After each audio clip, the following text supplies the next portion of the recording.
beliau sebagai lawyer yang mendalami hukum gitu ya, mungkin tidak sesuai dengan norma-norma hukum atau apa gitu ya. Jadi beliau juga ikut protes ya karena karena mungkin ya gitu deh, mungkin ya pertama mungkin tidak dilibatkan atau apa ya. Jadi mungkin tidak dimintakan apa saran atau kritiknya bagaimana ini pasal-pasalnya cocok atau enggak gitu. Nah, beliau itu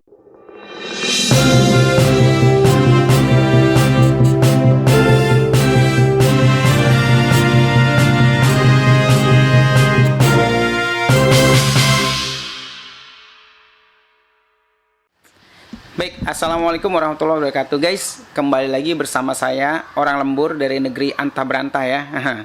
Jadi di mimbar shoot kali ini kita akan bahas lagi ya, kembali ulik-ulik tentang RKUHP ya. Karena RKUHP ini merupakan sejarah baru bagi peraturan hukum ya, hukum pidana ya. Peraturan hukum pidana ya, bagi menjadi sejarah baru di negara Indonesia ini ya, karena luar biasa ya, dari mulai praktisi hukum sampai tukang cendol juga mungkin protes kali ya dengan peraturan ini yang paham. Kalau yang tukang cendol yang nggak paham mungkin ya cuek aja, dia jualan cendol gitu. Jualan cendol kalau ada yang protes kena juga kan, berarti kan bahaya sambil ngopi guys. Nah, kali ini yang protes adalah mungkin yang menyuarakannya agak keras gitu ya, nggak berhenti ya, tentang pasal perzinahan ya.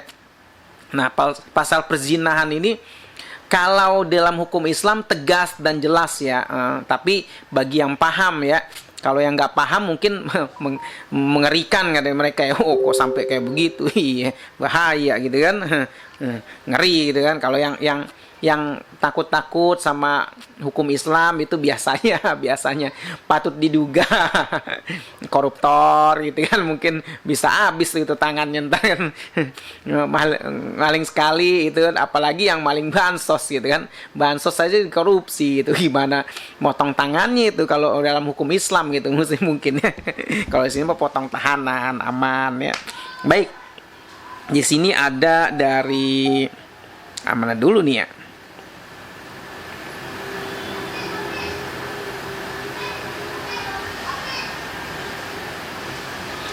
Dari ini dia dari CNN Indonesia ya, dari CNN Indonesia. Nah ini pengacara kondang ya, Hotman Paris ya, yang berapa waktu lalu ya tentang saya nggak punya cincin sih, jadi agak nggak bisa niru beliau ya. Keren juga ya cincinnya, bisa jadi mama yang ngelihat gitu gitu, itu harganya berapa gitu, ngeri juga. Kalau saya sih ngelihatnya ya gimana gitu kan ya gitu deh gitu.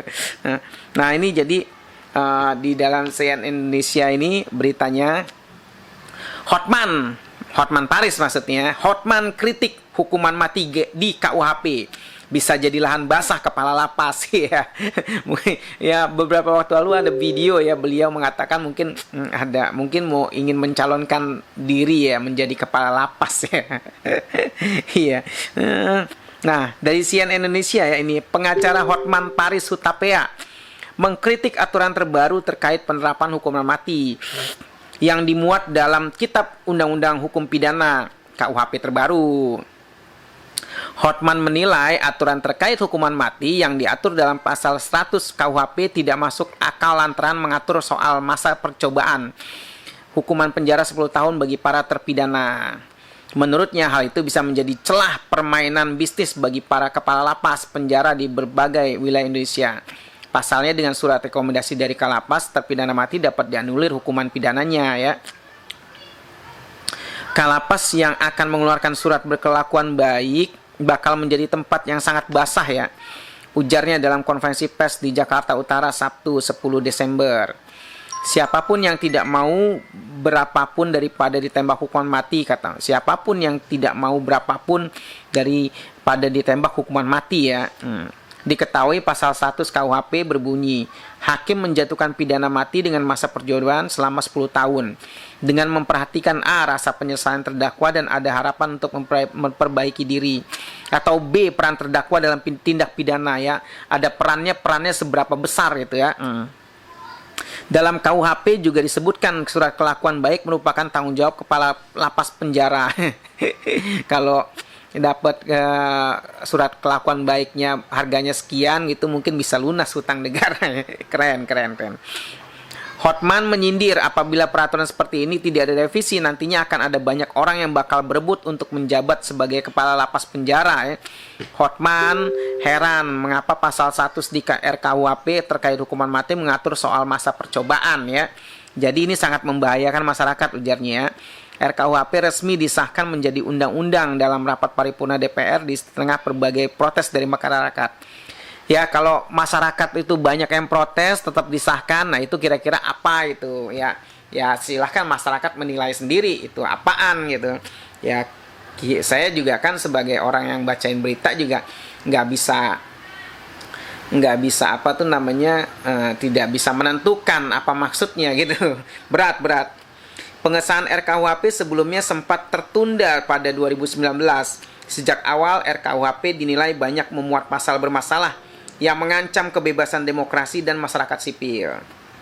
Nah, ini dari kritik dari Hotman ya, Hotman Paris ya. Karena beliau juga mungkin merasakan ya bahwasannya atau sebagai praktisi hukum tuh paham bahwasannya RKUHP ini mungkin bagi beliau nggak sesuai dengan yang beliau sebagai lawyer yang mendalami hukum gitu ya, mungkin tidak sesuai dengan norma-norma hukum atau apa gitu ya. Jadi beliau juga ikut protes ya karena mungkin ya gitu deh, mungkin ya pertama mungkin tidak dilibatkan atau apa ya, jadi mungkin tidak dimintakan saran atau kritiknya bagaimana ini pasal-pasalnya cocok atau enggak gitu. Nah, beliau itu memang mumpuni dalam segala ilmunya dalam hukum ya, dalam segi hukum. Mungkin nanti dengan banyaknya ya protes dari masyarakat, dari sipil, dari praktisi hukum, mungkin dari aktivis ya, mungkin semuanya ya harap maklum, mungkin bisa jadi mungkin mudah-mudahan RKUHP-nya dibatalkan atau apa gitu, atau direvisi lagi, atau mungkin diketok palu lagi, atau mungkin direvisi dan diketok palu, mungkin diketok palunya duluan nanti direvisi bisa jadi, atau mungkin dibawa ke MK, mungkin ya kita tahu sendiri kan MK-nya siapa. jadi bagi masyarakat yang paham itu ya, mungkin ya apalagi mungkin ya mahasiswa ya yang cerdas-cerdas ya untuk apa sih protes ke MK gitu kan. Iya. Mungkin ongkos juga kurang kali, habisin duit aja gitu kan. Mendingan gue beli cilok di pinggir jalan gitu kan, pinggir. Guys, jadi seberapa hebatnya dilema dalam menghadapi RKUHP ini sungguh luar biasa ya, karena masyarakat juga mungkin nanti bisa terkena dampaknya karena ada hashtag semua bisa kena gitu. Nah, hashtag semua bisa kena ini mungkin bisa jadi ya anak kecil, cucu gitu ya, mungkin umur 5 tahun juga bisa jadi ya kena ya, bahaya, semua bisa kena. Jadi ya harap-harap maklum ya. Jadi kalau besok ya tidak ada yang ikut memprotes atau mungkin nyinyir yang memprotes gitu, atau mungkin ini ngomong apa sih nggak jelas gitu kan, gue nggak mau tahu RKUHP yang penting masih bisa makan, ya silahkan gitu kan, ya silahkan, itu hak masing-masing manusia gitu. Karena kita tidak bisa memaksakan individu satu persatu untuk ikut menyuarakan, bahkan ikut meneriakkan untuk memprotes RKUHP ini ya, karena masing-masing kan punya kehidupan gitu kan. Ada yang gajinya mungkin 10 juta, ada yang gajinya 100 juta, itu susah juga kalau diajakin untuk protes-protes beginian ya. Atau mungkin punya usaha ya, usahanya berderet segudang prestasi gitu ya, hartanya di mana-mana ya kan. nggak nggak sakit-sakit gitu kan, keren gitu kan, berkah luar biasa ya. Ngapain proses protes, gue capek-capek, lu aja keles gitu kan. Lu yang susah ngapain ngajak-ngajak gua gitu. Capek juga ya, berat. Jadi silahkan gitu ya. Tapi inget, ada RKUHP dan dalam hashtag ini adalah semua bisa kena. Mungkin yang bagi berpikir sebagai praktisi hukum seperti Hotman Paris ini memprotes karena dia tahu semua bisa kena. Jadi nanti yang agak nyeleneh mungkin punya harta banyak ya, yang mau macem-macem gitu ya, hati-hati gitu kan. Harta tidak selalu membawa keberkahan gitu ya. Ya bisa mungkin kan dilempar-lempar. Baik guys, karena kamera udah mati jadi agak gelap, kita tampilan berita aja. Sekian dari saya, wassalamualaikum warahmatullahi wabarakatuh.